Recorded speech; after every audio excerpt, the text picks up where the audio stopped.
सम्मानित साथियों, नमो बुद्धाय, जय भीम। आज के अम्बेडकर संदेश में आपका हार्दिक स्वागत है। आज के अम्बेडकर संदेश में हम आपके समक्ष सबसे पहले रखेंगे पूना पैक्ट के बाद की जो स्थिति बहुत तेजी से जो बदल रही थी।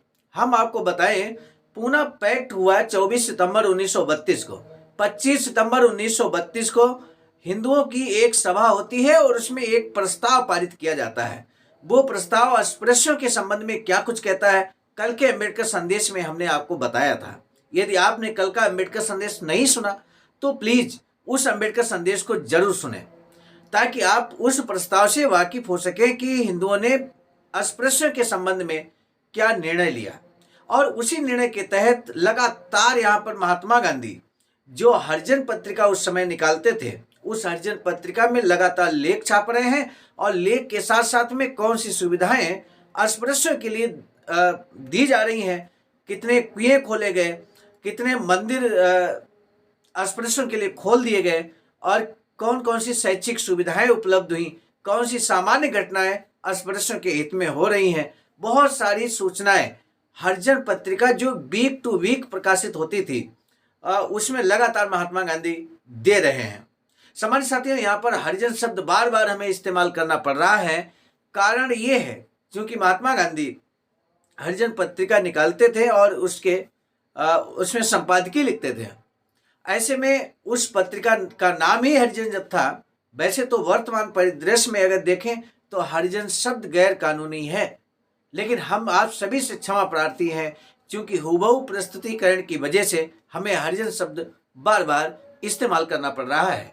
हमारे साथियों, हरिजन पत्रिका 15 जुलाई 1933 में क्या कुछ महात्मा गांधी छापते हैं, सबसे पहले हम वो आपको बताएंगे और इसके बाद अगले क्रम में ही हम आपके समक्ष, क्योंकि महात्मा गांधी 1932 से पहले अस्पृश्यों के मंदिर में जाने के खिलाफ थे, लेकिन 1932 के बाद आखिर अचानक ऐसा कैसे हृदय परिवर्तन हो गया महात्मा गांधी का कि वो अस्पृश्यों के मंदिर प्रवेश पर सहमत हो गए। और सहमत ही नहीं हो गए बल्कि मंदिर प्रवेश आंदोलन को बड़ी तीव्र गति से चला रहे थे और स्वयं उसका नेतृत्व कर रहे थे महात्मा गांधी। तो आइए आज के अम्बेडकर संदेश में इन्हीं महत्वपूर्ण बिंदुओं पर प्रकाश डालते हैं। सम्मानित साथियों, आज का अम्बेडकर संदेश बाबा साहब डॉक्टर अम्बेडकर संपूर्ण वाङ्मय खंड 16 से पेज नंबर 112 से 114 तक हम आपके समक्ष प्रस्तुत करेंगे। पुस्तक का नाम कांग्रेस और गांधी ने अस्पृश्यों के लिए क्या किया। इसी पर आधारित आज का अम्बेडकर संदेश हम आपके समक्ष रखने जा रहे हैं। हरिजन पत्रिका जुलाई 15, 1933 में वीक टू वीक के तहत जो शैक्षिक सुविधाएं अस्पृश्यों को दी गई, सबसे पहले उसका आंकड़ा हम आपके समक्ष रखते हैं। नॉर्थ आर्कड जिले में एसयूएस द्वारा हरिजनों के लिए 3 वाचनालय खोले गए। एसयूएस वर्क्स ने मदुरई जिले में हरिजन बच्चों को बिरगनूर तालुक बोर्ड स्कूल में भर्ती कराया। मथुरा के एसयूएस द्वारा संचालित मेलाचेरी स्कूल में बच्चों को बनियाने, तौलिया, स्लेटें आदि निःशुल्क बांटी गईं। रामजस कॉलेज दिल्ली के 2 हरिजन विद्यार्थियों को छात्रवृत्ति और निःशुल्क आवास सुविधा दी गई। एक को कॉलेज के आचार्य थडानी ने छात्रवृत्ति दी। मोची गेट के बाहरी क्वार्टरों में लाहौर हरिजन सेवक संघ के तत्वावधान में हरिजन वयस्कों के लिए रात्रि स्कूल खोला गया।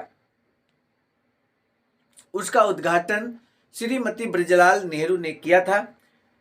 जिला हरिजन सेवक संघ गुंटूर के प्रथनों से हरिजन छात्रों को सवर्ण हिंदुओं के स्कूलों में पढ़ने की इजाजत दी गई। कुएं कोयम्बटूर जिले में 3 कुएं साफ किए गए जो खराब हालत में पड़े हुए थे और उपयोग करने योग्य बनाए गए। दक्षिण आर्कट के डिस्ट्रिक्ट बोर्ड प्रेसिडेंट ने एसयूएस द्वारा चुने गए 4 कुएं खुदवाने का वायदा किया। 31/5/1933 के अंतिम सप्ताह में 125 कुएं से अधिक हरिजनों के लिए खोले गए और आंध्र प्रदेश में 5 नए कुएं बनवाए गए। सामान्य कलकत्ता में हाक मार्केट में जहां डोम रहते हैं एक दुकान खोली गई। वहां खाने की वस्तुएं सस्ते दामों पर दी जाती हैं। कलकत्ता में बीबी बेगम बस्ती में एक हरिजन परिवार का ऋण चुकाने के लिए एसयूएस बंगाल द्वारा 60 रुपए दिए गए। अमृत समाज कलकत्ता ने कुछ हरिजनों को नौकरी दी। बोल नुरा अर्थात वीरभूमि के 450 हरिजनों ने शराब पीनी छोड़ दी और 1275 मोचियों ने गोमांस न खाने की शपथ ली। बांकुरा, मुर्शिदाबाद और 24 परगना में एसयूएस के 3 नए केंद्र खोले गए। तिरुचिरापल्ली, तंजौर, तिरुनेलवल्ली, सेलम, डिंडीगुल, उत्तरी अर्काट और मदुरै में श्री गांधी की हरिजन सेवा के विचार को ग्रहण किया गया। कोयम्बटूर से 12 मील दूर अलदुराल गांव को 25 रुपए मूल्य का अनाज दिया गया। 100 रुपए के कपड़े और 5 रुपए का तेल उनके सहायतार्थ दिए गए। चिदम्बरम में एक हरिजन यूथ लीग की स्थापना की गई। तेनाली में हरिजनों को उचित मूल्य पर वस्तुएं दिलाने के लिए एक दुकान खोली गई। वलानापालेम में हरिजनों के आग लगने से ध्वस्त मकानों में पुनर्निर्माण के लिए 110 रुपए दिए गए। इलमन चिल्ली विजय में हरिजनों को सहायतार्थ प्रांतीय कमेटी ने 100 रुपए का चंदा दिया। उन हरिजनों के मकान जला दिए गए थे। स्थानीय हरिजन सेवक संघ अच्छे स्थानों पर उनके नए मकान बनाने का प्रयत्न कर रहा है और निर्माण कार्य सामग्री के लिए दान एकत्र कर रहा है। ब्राह्मण कोडर में हरिजन विद्यार्थियों के लिए एक छात्रावास आरंभ करने का निश्चय किया गया। पूर्वी गोदावरी जिला हरिजन सेवक संघ ने काकीनाडा में पढ़ने वाली हरिजन छात्राओं के लिए एक छात्रावास आरंभ करने का निश्चय किया। 1 साल के लिए 20 बोरी चावल, लकड़ी तथा अन्य सामान के लिए और 15 विद्यार्थियों के लिए 63,020 रुपए दान के तौर पर दिए गए। हमारे साथियों, वीडियो को अंत तक जरूर सुनिए, अन्यथा की स्थिति में आप समझेंगे कि कितना तो सुविधा दे दी गई पुनः पैक्ट के बाद में, और आप इतना ही समझकर रह जाएंगे। हकीकत जानने के लिए बाबा साहब के द्वारा अंत में किया गया विश्लेषण भी जरूर आपको सुनना चाहिए। अनंतपुर जिला हरिजन सेवक संघ ने उर्खा कोंडा में हरिजन विद्यार्थियों के लिए छात्रावास आरंभ करना तय किया। धन एकत्र करने के लिए प्रबंध किए गए हैं। हॉस्टल 20 विद्यार्थियों से आरंभ किया जाएगा।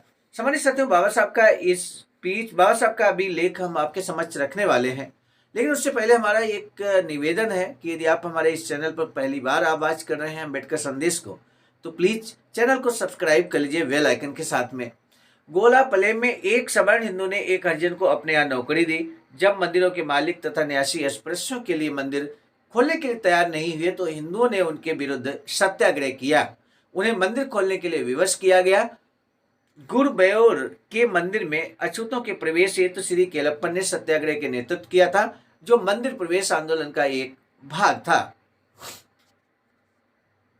आंदोलन की लहर को रोकने के लिए मंदिरों के न्यासियों के हाथ मजबूत करने के लिए बहुत से हिंदू विधायक एक के बाद एक आगे आए और अस्पृश्यों के मंदिर प्रवेश के समर्थन में आगे आए।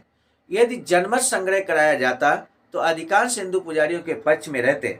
ऐसे विधायकों की झड़ी कम की गई। हर विधायक आगे रहना चाहता था।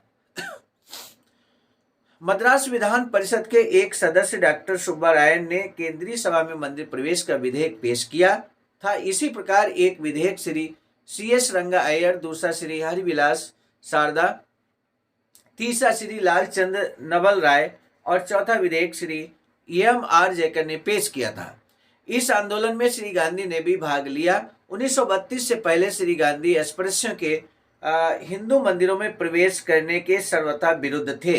श्री गांधी के शब्दों में ही ये कैसे संभव हो सकता है, गांधी जी कहते थे 1932 से पहले, ये कैसे संभव हो सकता है कि अंत्यज यानी कि अस्पृश्य के पास सभी वर्तमान हिंदू मंदिरों में प्रवेश करने के अधिकार हो जब तक वर्णाश्रम विद्यमान है। ये महात्मा गांधी के विचार हैं मेरे साथियों। हिंदू धर्म और हिंदू ग्रंथों को प्रमुख स्थान मिला हुआ है। ये कहना कि प्रत्येक व्यक्ति हिंदू मंदिर में प्रवेश कर सकता है आजकल असंभव है। ये बात महात्मा गांधी कहते थे 1932 से पहले। तब बाबा साहब कहते हैं कि इसीलिए श्री गांधी द्वारा मंदिर प्रवेश के आंदोलन में भाग लेना बड़े आश्चर्य की बात है। श्री गांधी ने ऐसी पलटी क्यों खाई, ये कल्पना से बाहर की बात है। क्या सचमुच उनका हृदय परिवर्तन हो गया था, और वह भी इसलिए कि हिंदुओं के मंदिरों में अस्पृश्यों के प्रवेश करने का विरोध कर उन्होंने गलती की थी? क्या हिंदुओं और अस्पृश्यों के बीच में राजनीति के दुराव के कारण ही पूरा पैक्ट हुआ था? उन्हें लगा कहीं पूरा विभाजन ना हो जाए, इसलिए श्री गांधी की आंखें खुली और उन्होंने दोनों वर्गों को सांस्कृतिक और धार्मिक बंधन में बांधने के लिए मंदिर प्रवेश जैसा मार्ग अपनाया। अथवा मंदिर प्रवेश आंदोलन में उनका सम्मिलित होने का उद्देश्य अस्पृश्यों के लिए राजनीतिक अधिकारों के दावे को कमजोर करना और अस्पृश्यों तथा हिंदुओं के बीच अलगाव वाली दीवार को तोड़ना था। इस आंदोलन के द्वारा अस्पृश्यों का पृथक अस्तित्व समाप्त कर दिया जाए या उन्होंने लोकवश वाई लूटने की अपनी आदत के कारण किया। दूसरा और तीसरा कारण सही हो सकता है, ये बात बाबा साहब कहते हैं। सामान्य साथियों, आज का महत्वपूर्ण प्रश्न भी यही है कि महात्मा गांधी ने मंदिरों में अस्पृश्यों के प्रवेश करने का जो आंदोलन चलाया, उसका आपकी नजर में मूल कारण क्या है? आखिर महात्मा गांधी 1932 से पहले अस्पृश्यों के मंदिर में प्रवेश के खिलाफ थे, लेकिन आज उन्होंने ये जो पलटी मारी है, उसका मुख्य कारण क्या हो सकता है? आप अपने विचार जरूर साझा कीजिए। हमें आपके जवाब का बेसब्री से इंतजार रहेगा। अब दीजिए इजाजत, मिलेंगे नए डॉक्टर अम्बेडकर संदेश में। तब तक के लिए आप सभी को सादर नमस्कार। हम एक महत्वपूर्ण बात बताना उचित समझते हैं। बाबा साहब की अधूरी इच्छा के अनुरूप एक वैचारिकी सेंटर निर्माणाधीन है सारनाथ वाराणसी में, जहां पर 14,000 स्क्वायर फीट जमीन परचेज कर ली गई है ring road green city Faridpur Sarnath में। वैचारिकी सेंटर के प्रशासनिक ब्लॉक का निर्माण कार्य कंप्लीट हो चुका है। शानदार बेहतरीन प्रशासनिक ब्लॉक का निर्माण पूर्ण हो चुका है। आगे अब मुख्य भवन को बनाने की बारी हम सबकी है और इस हेतु आप दिए गए अकाउंट नंबर पर अपना अमूल्य योगदान कर सकते हैं। आज का अम्बेडकर संदेश हम लेकर उपस्थित हुए थे मिशन नायक बुद्ध मित्र मुसाफिर सर, राष्ट्रीय अध्यक्ष आवाज का नई दिल्ली की प्रेरणा में, और साथ ही साथ संकलन कथाक्रम में परम आदरणीय विजय कुमार बौद्ध जी, प्रांतीय कोषाध्यक्ष आवाज का बिहार। प्रस्तुत कर्ताक्रम में मैं स्वयं सर्वजीत आर्य, राष्ट्रीय मीडिया प्रभारी, IT सेल आवाज का नई दिल्ली। मिलेंगे नए डॉक्टर अम्बेडकर संदेश में, तब तक दीजिए इजाजत। आप सभी को सादर नमो बुद्धाय जय। सामान्य साथियों, यदि आप हमारे इस चैनल आवाज का ऑफिशियल, जिस पर नियमित सुबह 5 बजे डॉक्टर अम्बेडकर संदेश आपको मिलता है, आप हमारे इस चैनल को सपोर्ट करना चाहते हैं, तो हमारा आपसे निवेदन है कि आप हमारे इस चैनल को सब्सक्राइब कर लें, वीडियो को शेयर, लाइक, कमेंट जरूर करें।